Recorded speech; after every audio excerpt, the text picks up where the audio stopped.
This is Bet That. We're going to talk some ball and some gambling. As always, we're not offering any advice. This is just for entertainment. I got to say that every week, Drew. I got to say that. I'm Alex Glaze. Joining me this week, Drew Butler, former UGA punter and host of the Punt and Pass podcast. Drew, thanks for joining me. I'm glad to be here, Alex. Yeah, this is not advice. This is just what you and I would do. So just what we would do. Yeah, just if we were into this sort of thing. Exactly. I was honored for the invite. Glad to join you, and we've made it, man. It's been a long off season. College football has been fun so far. You're tuning in. Last weekend, I was definitely into the games more than the week before. But this weekend, SEC's back, wall-to-wall action from noon until midnight. Something finally feels normal. I'm already planning out, like, what beer I'm going to drink, what food I'm going to order. The wife knows to leave me alone. It's one of those Saturdays. You got to time out the beers too. Space them out because it's a long day. And you're listen, you're no spring chicken anymore. So it's a marathon, plan. Not a sprint. Absolutely. All right. Well, listen, I couldn't pick which SEC games to talk about this week, so we're just going to pick them all. We're going to talk about them all. Let's do it. We're going to do it in a segment I'm going to call Rapid Fire. And obviously, you know what Rapid Fire is. We're going to go through the entire slate and make a pick against the spread. So let's start with Kentucky at Auburn. Kentucky getting 7.5 points. Which side are you on for this one? You know what? I've gone back and forth on this one, and it came down to this. I'm taking Gus Malzahn over Mark Stoops in week one. I think it's a coaching mismatch. You look at Kentucky, they return a lot on both the offensive and defensive lines. Most importantly for Kentucky, Terry Wilson's back, their quarterback. Remember, 2 years ago, Terry Wilson had a really good season in Kentucky, beat Florida, and Kentucky was competing for the SEC East, but he also had Benny Snell. He does not have that security blanket this year. I like Bo Nix coming back for his second year. It's so hard to handicap these knowing that there will not be a raucous atmosphere inside Jordan-Hare. But I think Auburn wins by 2 touchdowns. I'm going to lay the 7.5. It's a great number, though, because if they get that late touchdown, the hook gets you. I'm just going to trust Auburn. I can't buy Kentucky when the pressure's on them. Look, they're top 25. This is the top 25 matchup. I can't trust Kentucky. I'll lay the points and take Auburn. Listen, straight up, Auburn's going to win this game. 4-1. Auburn is straight up against Kentucky in their last 5 meetings. So I don't think there's any doubt Auburn knows how to beat Kentucky. But that hook, I like this Kentucky team. Yeah. I like their offensive line. And I think with no spring ball, week one, it's just going to be all about fundamental football. It's going to be a lot of running of the football. And just for that reason alone, I like Kentucky to hang in this game. I like this team a little bit. I'm not all in on them. I'm not trusting them, but I think they can cover 7.5. So I like that half point. I'd rather that be on my side. Yeah. Lay that. It's always better that way. No, there's no doubt. You bring up a great point, too. I mean, it's so cliche to say, and it may sound boring to the average viewer, but some of the biggest games that I've played in, whether it was in college or in the NFL, the coaches literally tell the players, this game will be decided by who blocks better, who tackles better, and who doesn't turn the ball over. That's football. That's week one. I think Auburn will be able to take care of business. Florida at Ole Miss. Florida laying 13.5 points. And all right, I was back and forth on this game this morning. Before I checked the lines, I was actually on Ole Miss because it was 14.5.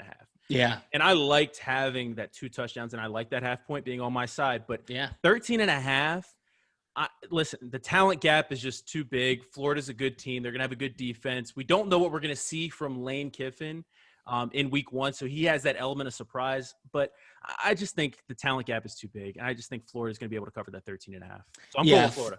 Florida's got the horses in the stable here. I mean, you saw the SEC media yesterday pick them to win the East. I don't know if that was in response to Jamie Newman transferring, a little bit of uncertainty at the quarterback position for Georgia.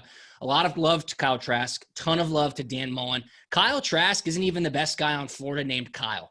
That would be Kyle Pitts, the tight end. This guy is a stud. Dan Mullen uses him fantastically. Florida will cover this game. They're going to win by 2 touchdowns. I'm hearing that John Rice Plumlee may not even start for Lane Kiffin and the Ole Miss Rebels this weekend.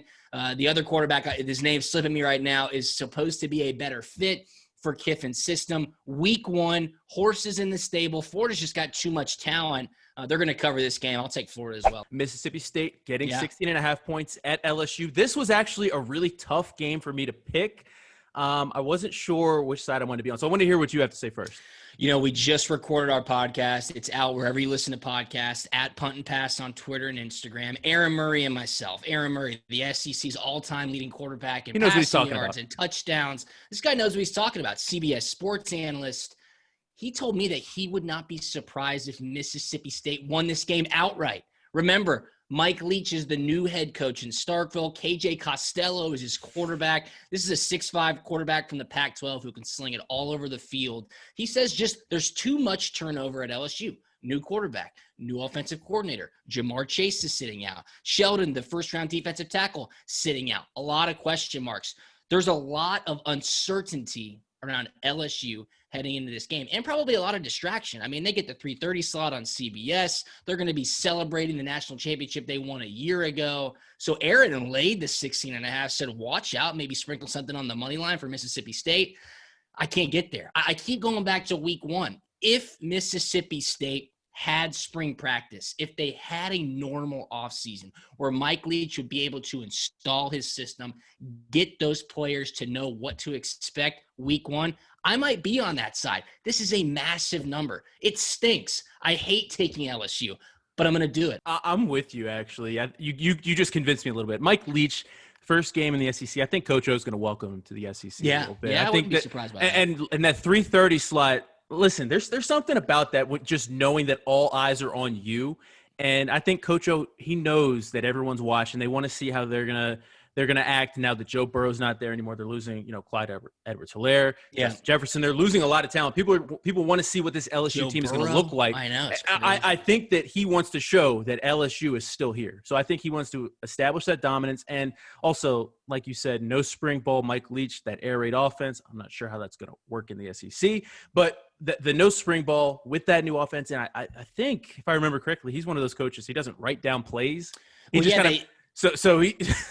they go into the game with like 5 plays and they just run them over and over. I think one of the X factors here would be Kylan Hill, the running back. And he's a stud. He's a matchup nightmare. If he gets more into the game plan, that's where it could get tight. But Aaron said, well, they have 5 plays, so they're not going to be confused. I go, well, then LSU's defense knows which 5 plays to defend. And I will take LSU's DBs over Mississippi State's wide receivers. Absolutely. I'm going to lay this 16.5. Again, I hate this game, but I'll be watching it for sure. That's a number. You don't want to lay 16.5 in the SEC, but I'm with you. I think I'm laying it with you with LSU. Alabama laying 28.5 at Missouri. Listen, I'm not thinking about this. Taxes, and Bama covering week one. No question. 11-1 against the spread in week one since Saban took over. Bama's just better. It's really that simple. I'm not thinking about it. I'll lay the 4 touchdowns.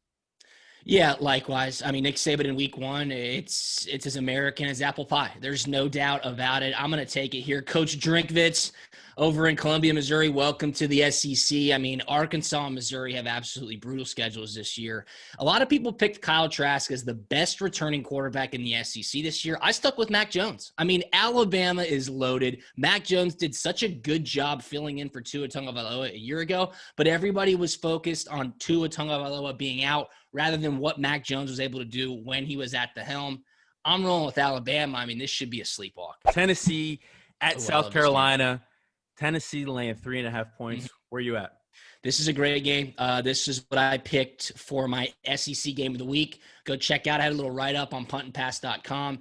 The best thing about this game is each of these teams are absolutely desperate for a win in week one. So while you're watching it, the fan bases are going to be living and dying with each down and each play, which is just that's the way to live. That's the way to do it. That's the best. And I love Tennessee's offensive line.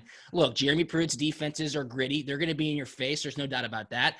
Tennessee's offense, if they can run the ball, Jim Chaney gets into his groove as a play caller. I like that. Colin Hill, the quarterback who's been named the starter at South Carolina, came from Colorado State with new offensive coordinator Mike Bobo. Look, he's had 3 torn ACLs. It's been a long time since this guy has seen real game action. I just think Tennessee's better, and I think they're going to win this game. They'll win it by 4 or more points. The only thing that gives me reason to pause is that Jarek Arantano is still the starting quarterback. That's and where I'm at. Every Tennessee fan would agree with me. Look, maybe he's more mature. Maybe he's more comfortable. Maybe they can run the ball and keep him from getting frustrated, but he frustrates himself. So you just never know. I'll roll with Tennessee in week 1. Jarrett Garantano and Felipe Franks, the two SEC quarterbacks that I'm just like, I just Wow. can't side with them, but Yeah. I'm siding with Garantano week 1. Yeah. Listen, I would love this if the half point was on my side or if it was just 3 points. Yeah. The 3.5. It's a key I number. don't love it. But I'm going with Tennessee just for reasons you said. I like Jeremy Pruitt's style. They're going to be physical. Their defense is good. And again, if it was 90,000 inside Williams-Brice Stadium opening weekend, different story. And rolling, different story, probably a different line. But this is going to be, no silent count.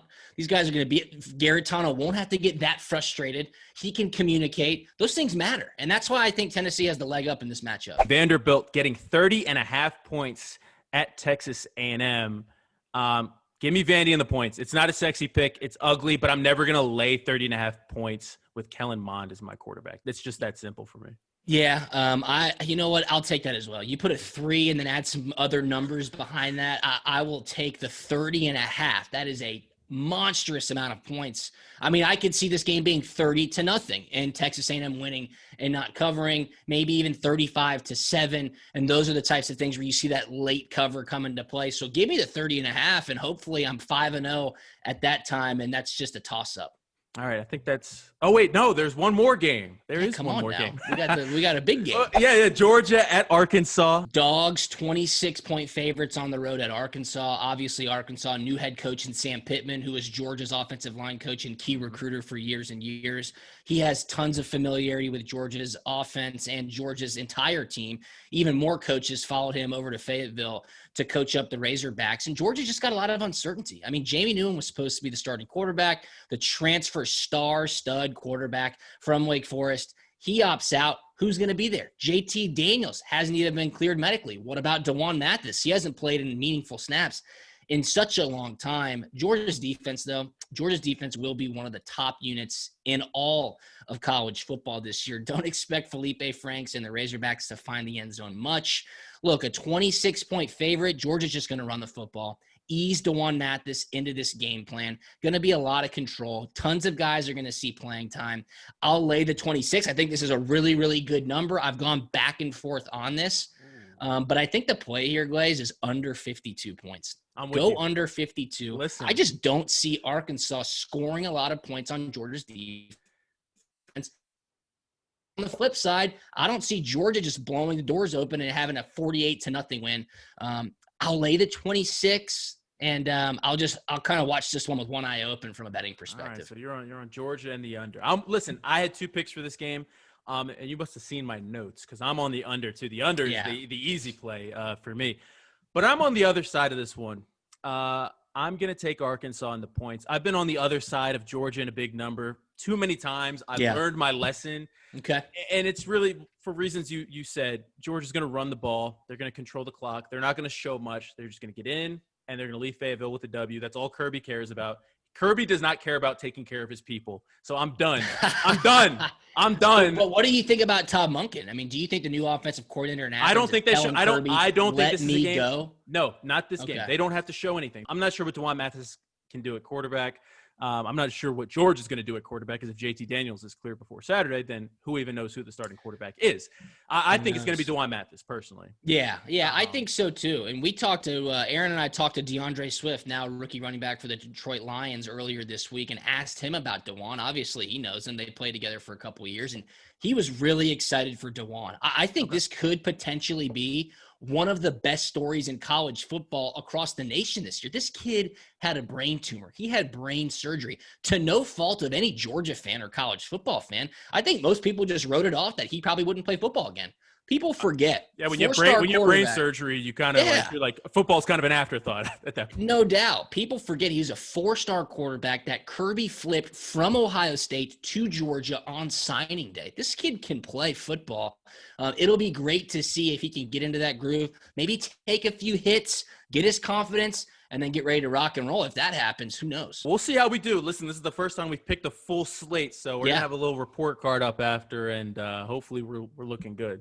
All right, Drew, let's move on. It's time to lock in. I'm going to need your lock for the week, and I think you're going to the NFL with this one. Yeah, I'm going to go to the NFL. One of the teams that has kind of snuck away in the first week, got a convincing victory last week, is heading up to Minnesota, and that'd be the Tennessee Titans. Look, Ryan Tannehill, Derrick Henry, I know they've had their problems in the kicking game. Minnesota is awful. Their defense is totally banged up. Their offense is out of sorts. I don't care that it's inside US Bank Stadium. Again, not going to be many fans there. I don't think probably any whatsoever. Tennessee is going to win this game. The line is 2.5. Tennessee is a 2.5 point favorite on the road. Vegas has missed this one. They have absolutely missed it. I would take it. Tennessee minus 7.5. I'll roll with the Titans here. That's my lock of the week. I'm going to fade Minnesota until they prove me wrong. They're not Kirk a good Cousins. football team. Simple as that. They're not a good football team. Kirk Cousins burned me last week, so I'm off him for sure. Now listen, if you follow the show, you know that my lock, we do a little thing called a Glaze guarantee. 1-1 to start the season. It's really ugly. But listen, I took the L last week. I'm sorry I didn't account for Tyrod Taylor getting his lung that puncture was a bad pregame. beat. I lost on that one. Oh too. my bad gosh. Beat. Oh my gosh. And then you got Justin Herbert, and not to say that I thought Herbert was going to come in and be a stud, but the Chiefs are preparing for Tyrod. 100%. And then the game completely changes when Herbert comes in, and everything that you thought you knew about how this game could go just went out. I mean, and the Chargers defense played really well. So you were on the right side there. Now I'm here this week. I need a win to kind of just to look like I know what I'm talking about. I want to be on Falcons -3 against the Bears, but I can't do that. It's Thursday. Looking at the injury report, there's just no way I can bet on the Falcons right now. But this is a must-win game for them. But let's be clear. Dan Quinn he's got to go. So long story short, my guarantee for this week: Patriots laying 6 at home against the Raiders. Okay. Raiders on a short week have to travel to Foxborough. Yeah. Bill Belichick 42-18 against the spread since 2003 after a loss. So I like that. I like Bill Belichick against the loss. I like Cam Newton. Listen, I know he lost against a really good Seattle team last week, but Cam looks great running and throwing the ball. Patriots -6. That's my pick. All right. I like it. Well, Drew, thanks so much for joining me this week. Let the people know where they can follow you on social media and where they can hear some of your work. Yeah, please follow the podcast on social media. Twitter and Instagram is @PuntandPass. I'm easy. I'm @Drew Butler. And check out puntandpass.com. It's a great spot for all your latest college football news. We got a blog. We got our YouTube page up there. A little merchandise shop if you want some sweet gear. And it's the one place to be all throughout college football season. And listen to our podcast. Comes out twice a week, Mondays and Thursdays. So appreciate you, Glaze. Awesome. Well, thank you so much. And you can follow me on social media as well. We talked a lot of college football today, but I'm going to put out some NFL picks Sunday morning. Well, we'll see how Saturday goes. If Saturday goes, well, no, either way, listen, my Saturday picks are going to be good. So I'm putting out picks Sunday. Pockets, bro. I'm putting out picks Sunday morning. So you want to be sure to follow me on social media. And as always, follow the 11 Alive YouTube channel. We have a lot of fun on this show, and we're going to keep having fun throughout the season. Hopefully, we'll be doing some winning as well. So you don't want to miss out. Until next time.